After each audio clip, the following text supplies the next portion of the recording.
Aprendendo com Emmanuel, uma série de reflexões sobre os ensinos de Jesus e de seus emissários. Mensagem 60, livro Vinha de Luz, título Que fazeis de especial? Citação do Evangelho de Mateus, capítulo 5, versículo 47, de Jesus. Que fazeis de especial? Emmanuel comenta esse versículo bíblico elucidando que a partir da revelação nova do Espiritismo, nós possuímos grandes patrimônios de entendimento muito acima da compreensão normal dos homens encarnados.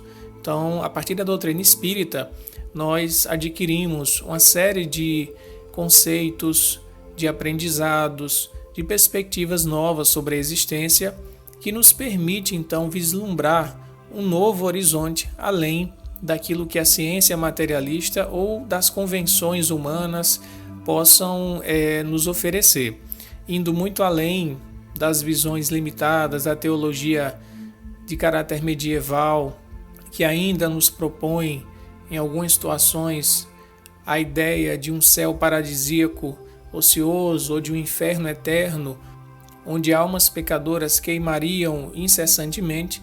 O Espiritismo então nos mostra a verdade da vida espiritual através da revelação mediúnica, onde então a morte tem o seu valor de passagem, de transição de um estado para outro, e não um fim, e também não a entrada em um outro reino que tenha caráter definitivo, onde o sofredor, o pecador, ficaria sem possibilidade de remissão e aquela pessoa santa ou virtuosa permaneceria numa atitude ociosa de beatitude. Então Emmanuel vai dizer o seguinte, que a partir do conhecimento espírita nós sabemos que o corpo carnal é uma simples vestimenta que se desgasta a cada dia. Nós sabemos que tudo que a gente tem de desgosto no mundo, às vezes situações que nós não conseguimos compreender o valor no momento em que as situações são vivenciadas, elas na verdade são recursos educativos, as decepções, as insatisfações, os projetos frustrados, todo o nosso esforço muitas vezes em busca de questões pessoais e no final das contas resultam em um sentimento de vazio, porque na verdade nós não estamos investindo no nosso patrimônio espiritual. E ele diz que a dor, como nós aprendemos no Espiritismo, é um estímulo para as mais altas realizações. Ora, quando pela dor nós nos tornamos mais sensíveis àquilo que nos cerca, às pessoas, aos animais, ao mundo, então nós podemos realizar ações que vão além dos interesses do nosso ego. É uma visão de coletividade, é uma visão de bem comum e, nesse sentido, os nossos projetos de vida, os nossos ideais, eles passam a se pautar não apenas para a satisfação do eu, mas sim para um serviço à coletividade. Emmanuel ainda diz que nós temos a ideia já bem assimilada da colheita em relação ao que nós semeamos, ou seja, a lei de causa e efeito. Nós recebemos o bem em nossas vidas a partir das bênçãos que vêm do mundo espiritual, da luz de Deus e do amor que Jesus nos dá. Tudo isso nós já sabemos. Sabemos que aqui na Terra nós nos encontramos numa situação de aprendizado e não numa excursão de prazeres fáceis, como diz Emmanuel, mas um processo de aperfeiçoamento. E que há uma justiça soberana que governa a todos nós, embora no mundo nós ainda não tenhamos a justiça humana sendo um reflexo fiel da justiça divina. E aquilo que aos nossos olhos pode parecer injustiça, na verdade, na perspectiva espiritual, tem a sua explicação e tem a sua razão de ser. E ele termina essa lista de conhecimentos que nós já temos por causa do Espiritismo, dizendo que, na verdade, a esfera física é a abençoada oficina de trabalho, resgate e redenção. E tudo que a gente faz, tudo que a gente diz, tudo que a gente pensa, produz frutos de igual natureza. Então, se é um pensamento positivo, vai gerar um fruto positivo. Se é uma palavra positiva, vai gerar também um fruto positivo. E ele diz: efetivamente sabemos tudo isso. Mas o que nós fazemos a partir disso? Basta saber para estar salvo, para estar numa condição de bênção espiritual? Claro que não.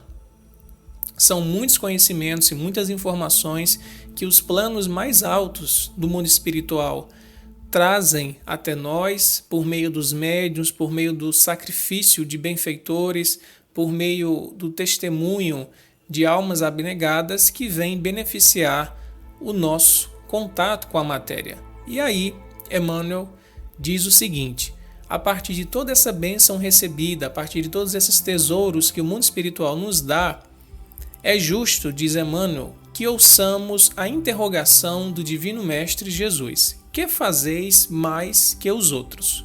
E nós lembramos que Jesus disse também: aquele que mais recebeu vai ter a maior cobrança.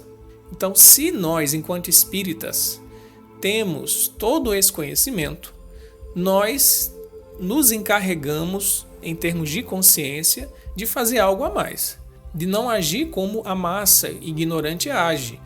Então, pretexto de ignorância nós não temos. Nós não podemos pleitear algo espiritual mais nobre sem uma ação efetiva. Os dons que Deus nos concede, os talentos que nós temos, eles são concedidos para que haja uma multiplicação. Então, se nós não fazemos nada a mais do que os outros, nada de especial, que mérito nós vamos ter? E esse especial que Emmanuel cita em seu texto, ou esse algo a mais, não é no sentido de eu estou acima dos outros, eu tenho um destaque em relação aos outros. Não, é o especial no sentido de eu fui além do meu ego.